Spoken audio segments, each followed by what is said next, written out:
Hi నమస్కారం, welcome to my channel. వంట ఏం చేద్దాం? సొరకాయ తీసుకొచ్చావు. సొరకాయతో స్పెషల్ ఏంటి అంటే, ఇప్పుడు సొరకాయ ఇంతకుముందు నాయనమ్మ అమ్మమ్మ వాళ్ళ టైంలో సొరకాయతో తపాల చెక్క అంటారు. ఇప్పుడు ఏమంటారో తెలియదులే, కానీ అప్పుడు మాత్రం తపాల చెక్క అంటారు. అప్పుడు టైంపాస్కి ఈవినింగ్ టైంలో స్కూల్కి వెళ్ళి రాగానే మా మమ్మీ డాడీ మా అమ్మ నాన్న వాళ్ళు ఏం చేసేవారంటే, పిల్లలు టైంపాస్కి తింటారని చెప్పి బియ్యం పిండితోటి ఎలా చేయాలో మీకు ఇప్పుడు చేసి చూపిస్తాను. బియ్యం పిండితో తపాల చెక్క చేయటం ఎలా చేయాలో. సొరకాయ బూరెలు కూడా, సొరకాయ అది వేరే, సొరకాయతో కూడా చేయొచ్చు. తపాల చెక్కే అంటారు, దీన్ని కూడా తపాల చెక్కే అంటారు. కానీ కొంచెం టేస్టీగా ఉంటుంది, బాగుంటుంది అన్నది.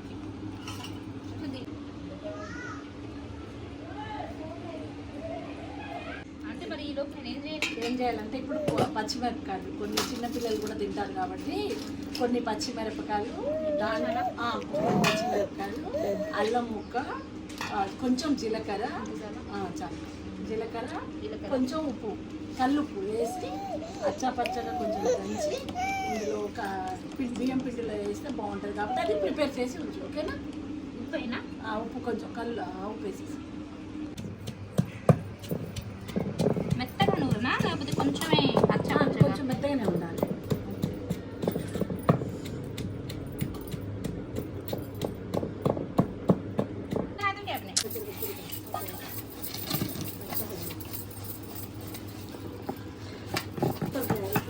అంటే ఫాతిమా, ఇంతకుముందు తపాల చెక్క మామూలు బియ్య పిండితో చేసేవాళ్ళు, ఈ సోరకాయ వాడేవాళ్ళు కాదన్నట్టు.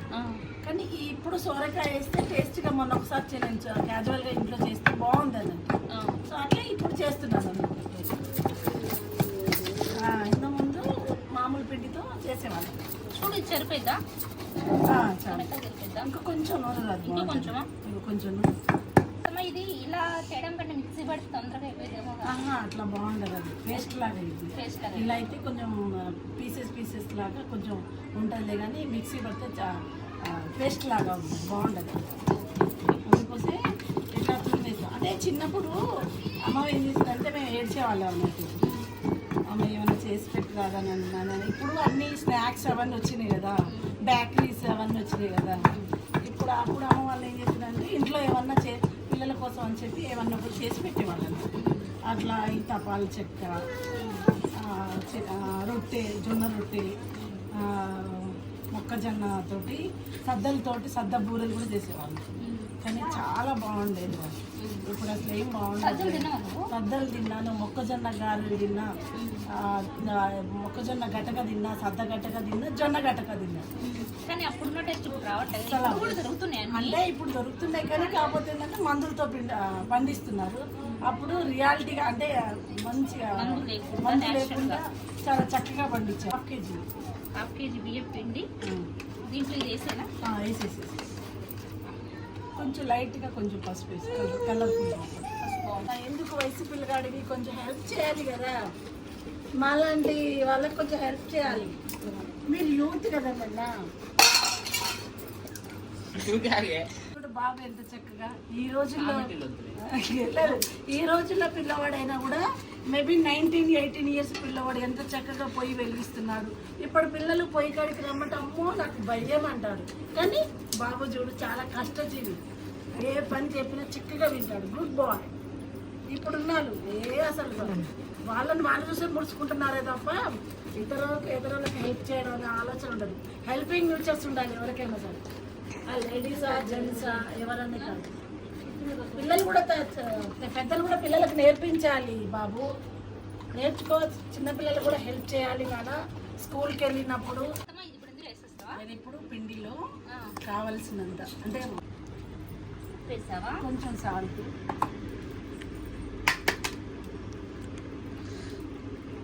ఆ తర్వాత శనగపప్పు వేయచ్చు, అది పెసరపప్పు వేయచ్చు. కానీ శనగపప్పు అయితే కొంచెం మంచిగా అవుపడుతుంది.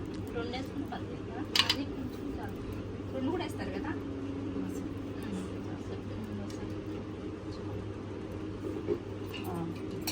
ఇప్పుడు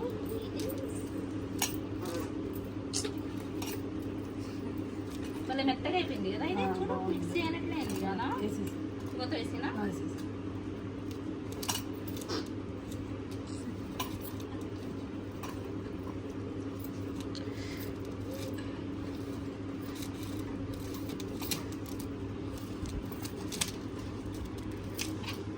కొన్ని వాటర్ అయితే ఇప్పుడు పిండిని ఇప్పుడు అన్నీ వేసేసాము కదా మనము. కారం, కొంచెం శనగపప్పు, ఆ తర్వాత కొంచెం సాల్ట్ వేసాము. కొంచెం కరివేపాకు కూడా యాడ్ చేస్తే బాగుంటుంది. చెట్టుకి ఫ్రెష్ కరివేపాకు కోసి ఉండాలి. ఎక్కువ కరివేపాకు వేస్తే చాలా బాగుంటుంది. పెద్ద పెద్దగా అయితే అదే కొంచెం చేతులు చిన్న చిన్న పీసెస్ చేసేస్తే బాగుంటుంది. స్మెల్ చూడండి ఎంత బాగుంది మరి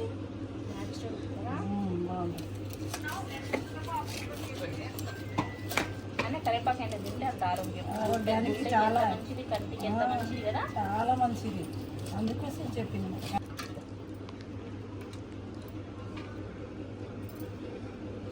నూనె చాలా అత్తమ్మ చూడు.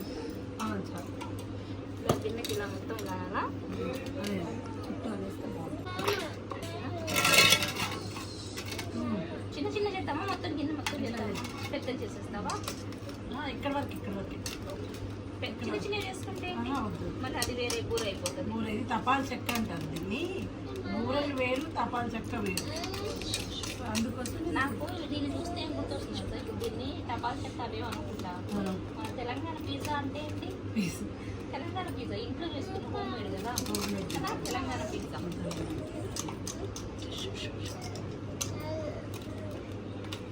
మందంగా వేయాలా కొంచెం? మరి మందంగా వేస్తే ఉడుతుంది. పిండి ఇలా అయిపోయింది మొత్తం కలర్ఫుల్గా. అత్తమ్మ ఇందులో ఏం వేసామని ఇప్పుడు?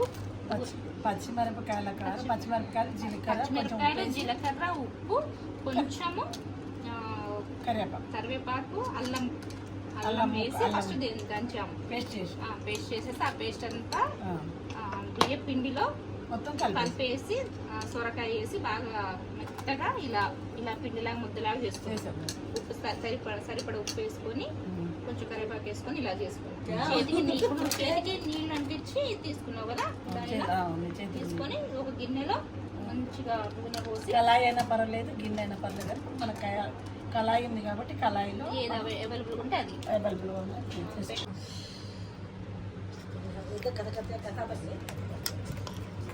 మధ్యలో ఇలా రంధ్రాలు చేయాలి. ఎందుకత్తమ్మా? ఇట్లా రంధ్రాలు చేస్తే ఏమిటంటే ఉడకటం బాగుంటుంది. ఆ మధ్య మధ్యలో ఆయిల్ వేసినా కూడా బాగుంటుంది, త్వరగా ఉడికిపోతుంది. బాగుంటుంది అన్నట్టు. ఓకే ఓకేనా? ఇలానే స్టవ్ మీద పెట్టేద్దామా? ఓకే, ఇలా పొయ్యి మీద పెట్టేస్తే మంట తక్కువలో ఉండద్దమ్మా? లైట్గా ఇవి ఇంకో కర్ర పెట్టి ఓకే